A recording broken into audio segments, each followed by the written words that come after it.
My sister-in-law and I have an agreement. She watches my kids 3 days a week, and I watch hers 3 days a week. This agreement has stood since March 2020 without issues. Any changes have been discussed weeks in advance. A couple weeks ago, we had an argument. The next day, I brought my kids to her house, dropped them off, and left. I didn't speak to my sister-in-law, because when one of us is in a rush, like I was, it's standard for us to just let the kids out, stay in the car, and drive off when you see the door open. I drove to work, about 40 minutes away. When I got there, I had about 20 missed calls, and even more texts, all from my sister-in-law, all saying she didn't want to watch the kids given our argument. Her first text arrived a little before I got to her place, but I didn't see it until I got to work because my phone is always on silent when I drive. I rang her, said I'll arrange to work from home, then come get the kids. She said I have 45 minutes to get back to her place or she would call the police. I told my supervisor the situation, and she said I could leave after I did a few things. This delayed me 20 minutes. When I got back to my sister-in-law's, just over an hour later, she said she'd already called the police when the 45 minutes ran out. I then had to stick around long enough to tell the officer that I didn't abandon my children, there was just a communication issue. Sister-in-law and I had another shouting match later over this. I arranged other childcare for my kids and I've been mostly ignoring her since. However, she reached out and apologized, and has asked if I'd be willing to go back to the old childcare arrangement. I work with kids. If I got child abandonment on my record, I would never work in my field again, which she knew. And her calling the police was a massive overreaction, so if she needs a babysitter she can go whistle for all I care. She said that if I checked my phone, talked to her that morning, or came back when I was supposed to, she would not have needed to call the police, and I did this to myself. As she gave me a warning with that first text and I could have checked my phone or spoken to her directly when I got to her place. All of which she says she would have done if she were in my position, given that we'd argued the night before. I've told her that if she thinks I'm babysitting for her, she's delusional, and she's on her own. Because of my refusal, it's looking like she may have to quit her job because my brother and her would pay more for a babysitter than they would earn from her working. My mother and brother have both called me an arsehole because there were no consequences to her calling the police, and that while she overreacted, she's apologized, so if I really forgive her, I'll let us move on. This income loss would also mean that she, my brother, and my niece and nephew might need to move somewhere cheaper. That my brother might have to take on extra hours at work. And in an extreme scenario they may even be completely unable to live independently, meaning they'd have to move in with her parents, who live several hours away. For some weird reason my mother-in-law really wants to go into our bedroom whenever she comes over. On one occasion I followed her as she went upstairs. I was going to get something for my child as the bedrooms are upstairs. And she walked past the bathroom on the main floor and up the stairs behind it. She didn't hear me and I caught her walking straight into my room and rifling through bills on my dresser. She denied snooping, even though I'd just watched her do it, and said she was just going to use our bathroom because she couldn't find the other ones. She walked right past the one on the main floor and another one in the upstairs hallway to go into our bedroom. Since that happened, I installed an exterior doorknob that requires a key on our bedroom door and one on the door to our office / spare bedroom. However, she's still always forgetting where the bathroom is and trying the bedroom and office door. This really ticks me off. My husband says that I just get annoyed at this because everything she does drives me crazy, and since we've put locks on the rooms we don't want her in, there isn't really a problem anymore.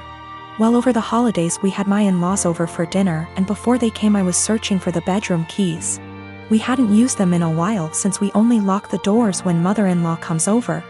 My husband told me we didn't need to lock the doors since she wouldn't try to get into the rooms, and I insisted that she would because she loves to snoop. We went back and forth and decided to cover the doorknobs in superfine glitter to see if she tried them. I did this once before when husband didn't believe me about the snooping to prove she'd been in the rooms. Last time she ignored the glitter and we didn't say anything about it, but then my husband couldn't deny that she'd tried to snoop. So this time I covered the knobs in glitter and for the office went a touch further and rigged a little folder of glitter, over the door to the office before the in-laws came over. I left it one side unlocked, French doors, and it was set so if you walked in the room you would get covered in glitter. Husband goes out of his way to show his mom the main floor bathroom when they got here and specifically asks his parents and sister not to go upstairs. There's a baby gate so the kids can't get upstairs either. Well, guess who had to go to the bathroom and got covered in glitter and had it all over their hands and hair? She completely lost it and started screaming at me, so I yelled back, and now my husband is saying I went too far. Apparently her car is ruined now too because it's covered in glitter that she can't get cleaned up. I will be ordering some cellulose glitter that is biodegradable and safer for future projects. And if she comes over again, I will set up a camera.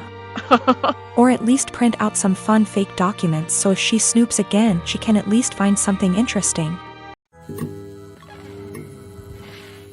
My apartment complex didn't do traditional trick or treating on Halloween. Residents were advised to set out pre-packaged individual candy bags on their patios / front door areas if they wanted to participate, but the traditional knock-on-door, physically hand strangers candy was not permitted. So, Halloween comes and the kids are all dressed up and each building has a scheduled time where the kids go door to door. I ended up having to work late, so my neighbor offered to walk my kids around with hers at our building's scheduled time. About 45 minutes later my kids came home with a small bucket of candy. 6 little goodie bags each from individual apartments that participated. Everything was fine. And my kids didn't say anything weird had happened. They were just excited to eat candy once they got home. The next day I took my kids to the park directly across from our apartment complex. My neighbor was there with her kids as well. The kids were playing and she took out one of those individual goodie bags with candy in it from her purse and started to loudly rummage in it. She ate several pieces of candy and my daughter eventually noticed. Ran up and asked if she could have a piece, and my neighbor responded, "Nope, this is my tax candy. Remember that this was my reward for taking you trick or treating last night." I was a little weirded out by that statement and asked what she meant.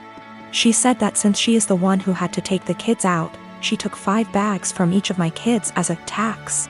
Her son then chimes in and said, "You only took 2 bags from us." She responded with, "But I'm your mom.